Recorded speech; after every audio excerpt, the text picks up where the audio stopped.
Pessoal, boa noite.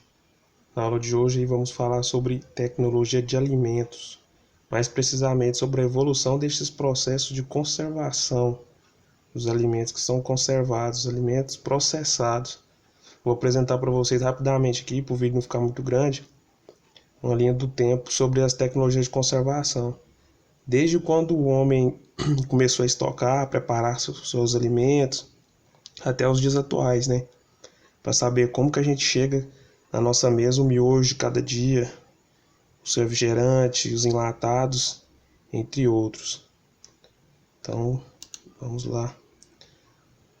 A linha do tempo vai começar lá na pré-história. O primeiro método que o homem utilizou para conservar os alimentos foi o uso do fogo, há 40 mil anos antes de Cristo, para o cozimento dos alimentos. Depois, há 12 mil anos antes de Cristo, foi a secagem natural pela ação solar. Então, ele começou a pegar principalmente carnes de animais e colocar para secar diretamente no sol. E logo mais adiante, há 5 mil anos, aí já começa a ser um processo mais trabalhado, a fermentação, né, a elaboração de queijos, há 5 mil anos antes de Cristo.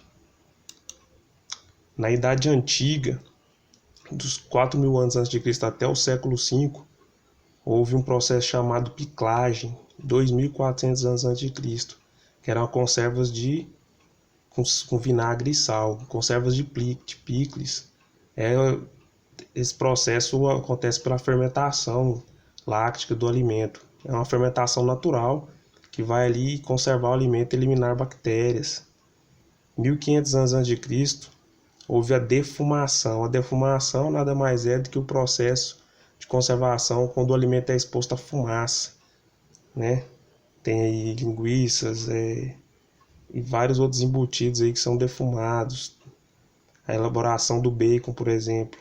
E a salga também. A salga é um método utilizado na carne de sol, por exemplo, onde os alimentos são submetidos ao sal e vai diminuir a atividade de água nesses alimentos. O bacalhau, carne salgada são desidratados porque o sal retira a água desses alimentos. E a cura também é utilizada uma mistura, uma solução onde tem cloreto de sódio e nitrito de sódio. É como se fosse a salga também. Em 850 anos antes de Cristo houve o uso de aditivos. O sal com nitrato para conservação de carne. Aí já começou a utilizar-se o primeiro uso de aditivos como conservação dos alimentos. Pulando a Idade Média, que não teve nada assim de tão relativo, vamos para a Idade Contemporânea.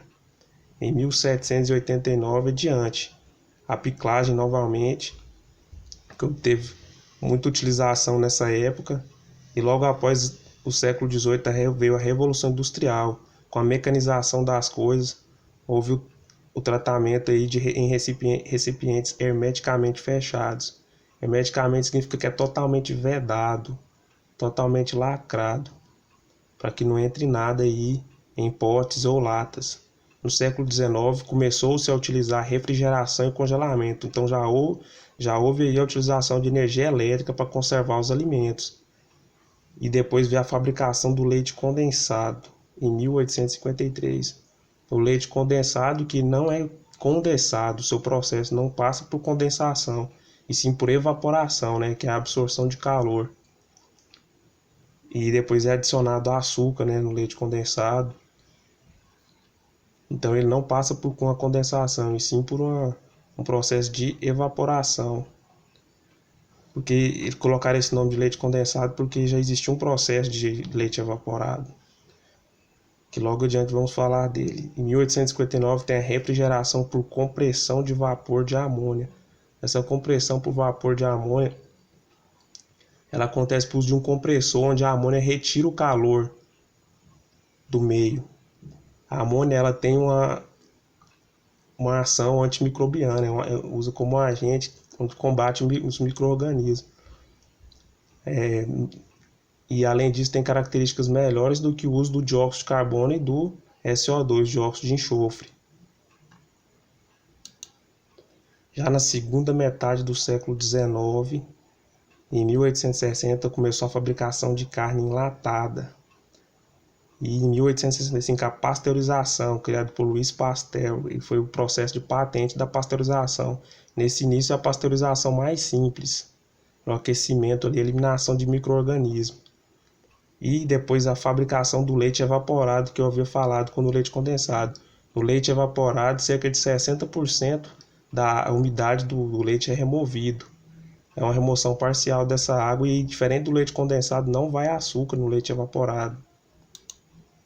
Em 1808 começa a liberação de instalações industriais no Brasil, né? Instalações fabris. Então começa todo o processo industrial de alimentos, principalmente de alimentos no Brasil.